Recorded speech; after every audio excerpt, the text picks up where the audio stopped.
Top of the morning, all my lovely people. It's your boy Damien Dupee, your number one off-market land specialist, coming to you live today with some epic, wild content.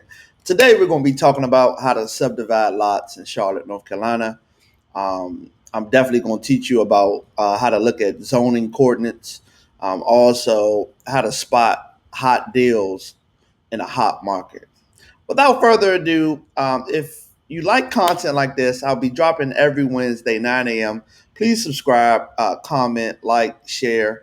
And if you want to see a specific type of video, drop it in the comments. I definitely try my best to get that over to you.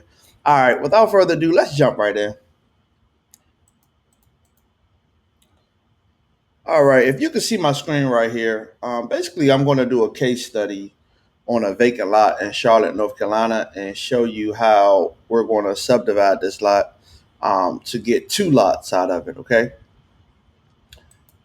Before I show you this, it's very, very important if you specialize in vacant land. If you want to make vacant land the number one thing that you do to make the dodo, you have to learn what we would call the Unified Code or the Unified Development Ordinance. If you do not know what that is, that's basically is a set of rules that the county sets in place um, to basically kind of facilitate, developing vacant land. And basically, you would need to know this because you need to know the highest and best use for the land. I repeat that. You need to know the code because you need to know the highest and best use for the land.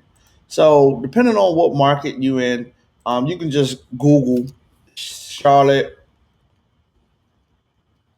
code of ordinances, or if you're in Texas, code of ordinances. As you see, it comes up right here at the top, and it should look like this. You want to browse table of contents. All right, and I think you want to go to buildings and building regulations. Let me just double check that for you. Looks like zoning. All right.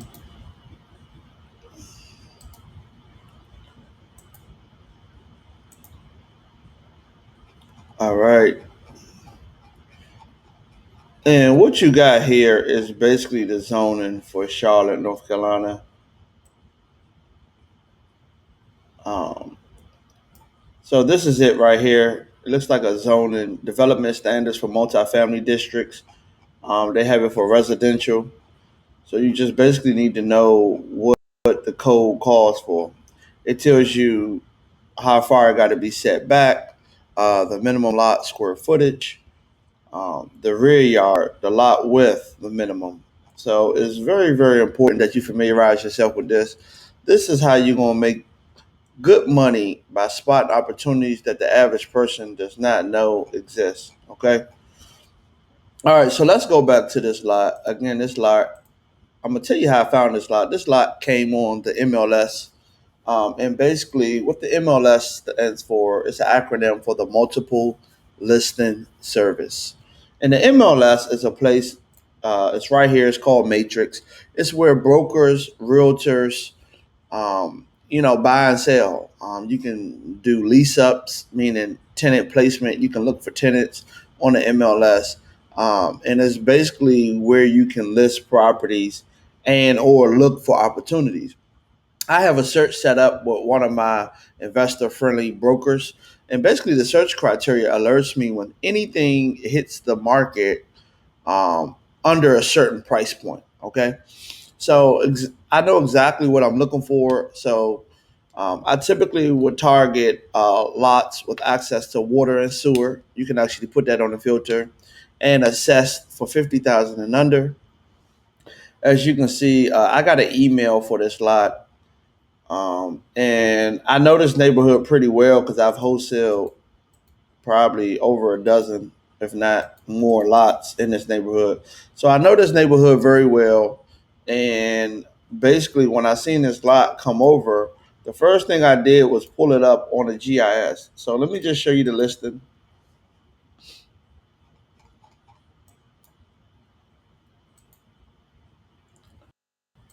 All right. So I just want to show this was the listing that hit the market. They got two pictures on here. 0.42 acres. Got access to city water, city sewer right here. Okay. As you can see, it says a days on market one. I got it as soon as it hit the market, so it was more like a couple seconds. And basically, the first thing I did when I saw this lot was I went to the GIS and I cut all my layers. And your layers can be found up here. Lot dimensions, which is let me know it's 100 feet on the front. It's 183 right here. The zoning, it lets me know the zoning R5 and post construction and water quality buffers. All right. So basically, what I did was I looked at it and I went to the code of ordinance, and according to R5, let me just clear all this out because I got a lot going on here. Let me just bring it up fresh.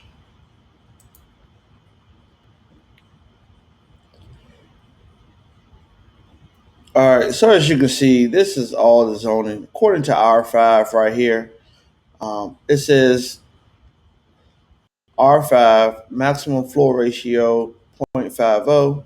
It has to be a minimum of 6,000 square feet for a detached dwelling. What you want to come down to is what you say minimum lot width, 50 feet. Okay, so if you go back here, you see this lot width is 100 feet.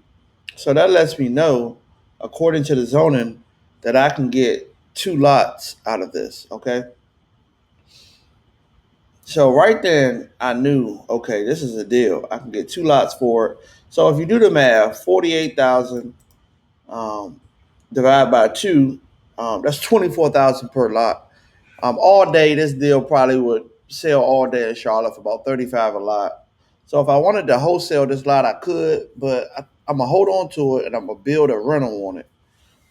And this would be my first rental. Glory to God in Charlotte, North Carolina, that I will have my first rental property ever. So I'm very grateful, very humble for this opportunity to partner with a builder friend of mine. Shout out to Fortune, appreciate you, my fishing partner.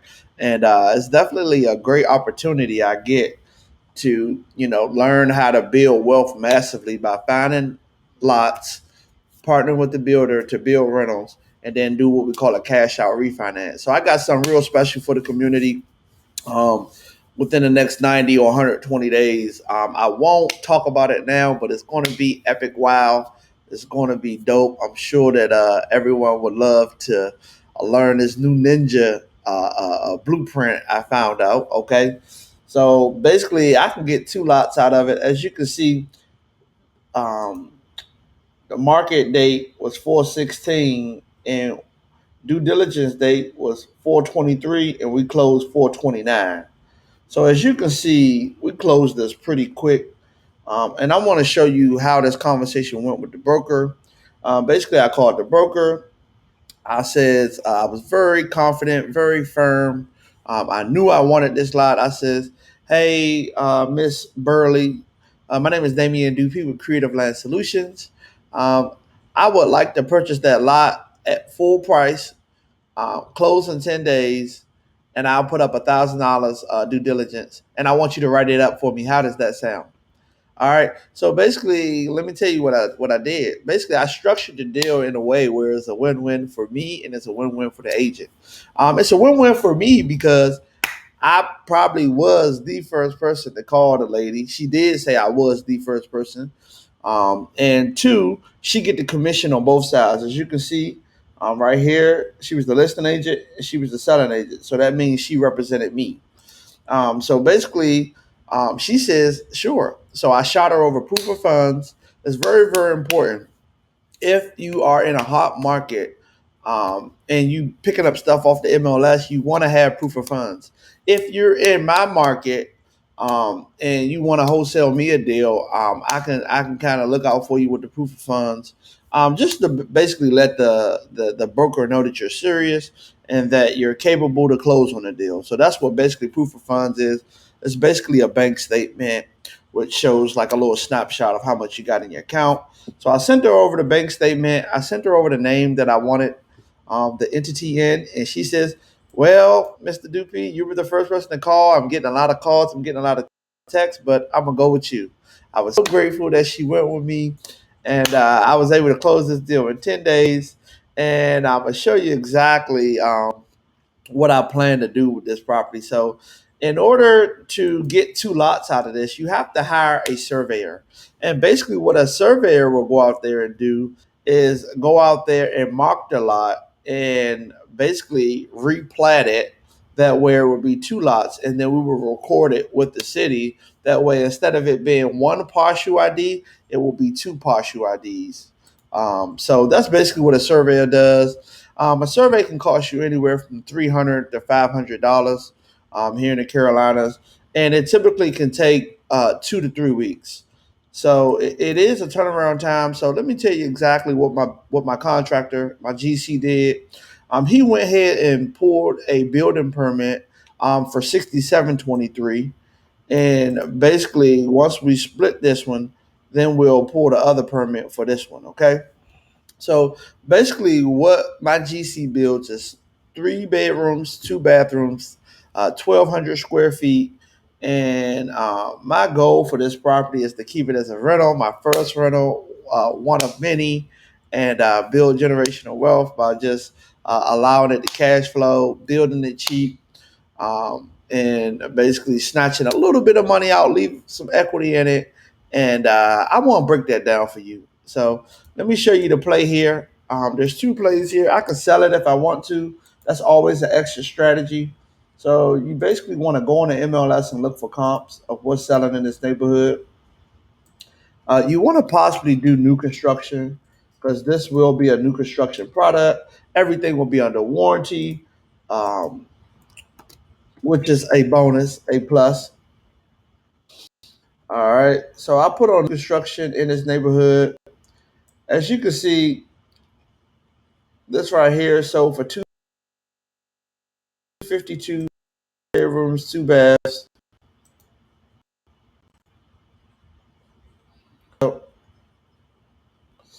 So 250 is the number. Hold on one second. All right, as you can see, this is actually I know who built this house. Wow. Square footage a little bigger than what we built. This 1,500 square foot backyard looks dope. He got 250 for it. I'm thinking ours will probably push for about 220, 230 ish, because he got us by square foot. It's going to be 12.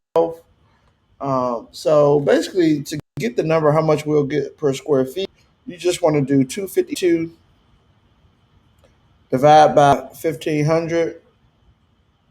That gives us $168 a square feet. We're building a 1,200 square feet product. So you'll do 168 times 1,200. And it's right around 200,000. So I'm thinking because of the market is kind of hot, it probably fetched at 220 all day.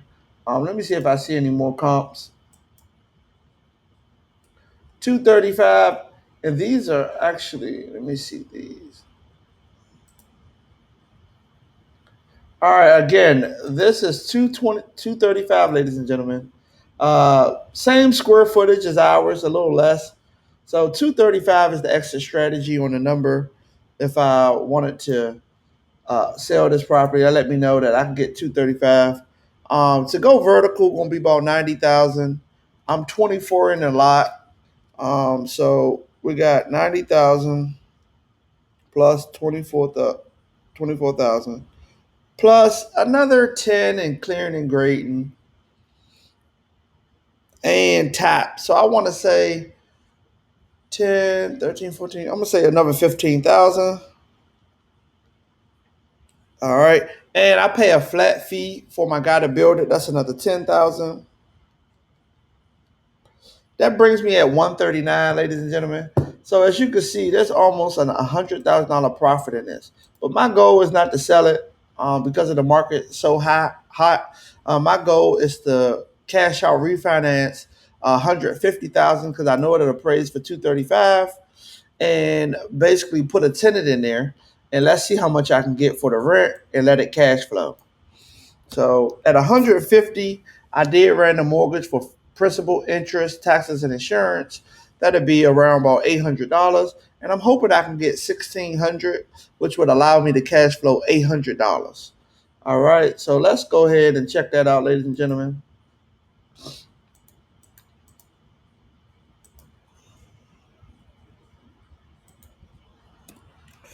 All right.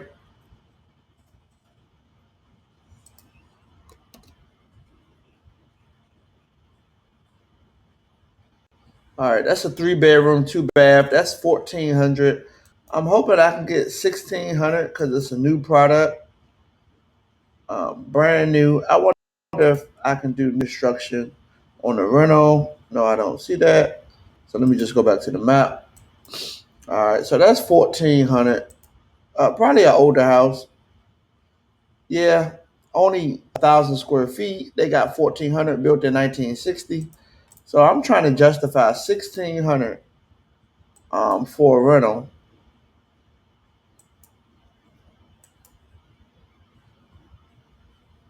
14,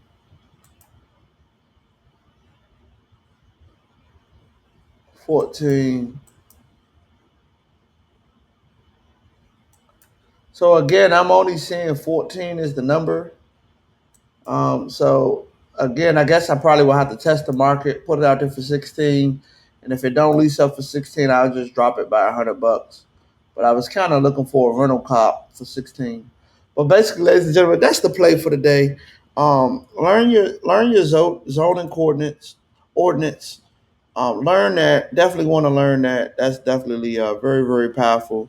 Um, be very very strategic on how you find your deals, by subdividing lots, getting 2 lots out of it. If I wanted to, I can possibly keep 1 lot and sell the other one, and that can be another play.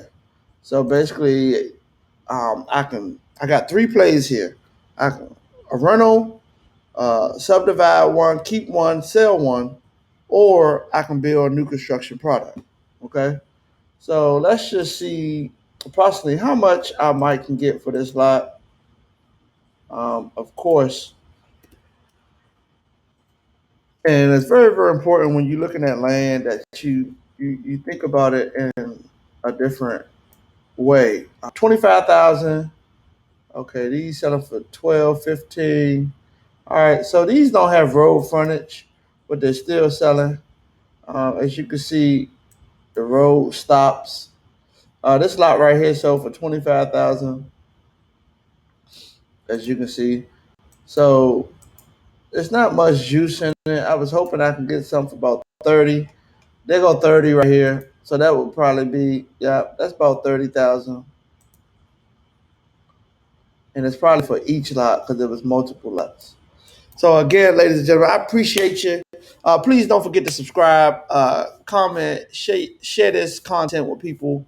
If you got any questions, holler at your boy. I'm in the Facebook group, We Are Land Specialists. I'm on the Instagram, Damien Dupee .ceo. I'm also We Are Land Specialists on IG. And you can find yours truly on YouTube, We Are Land Specialists, your number one off market land specialist.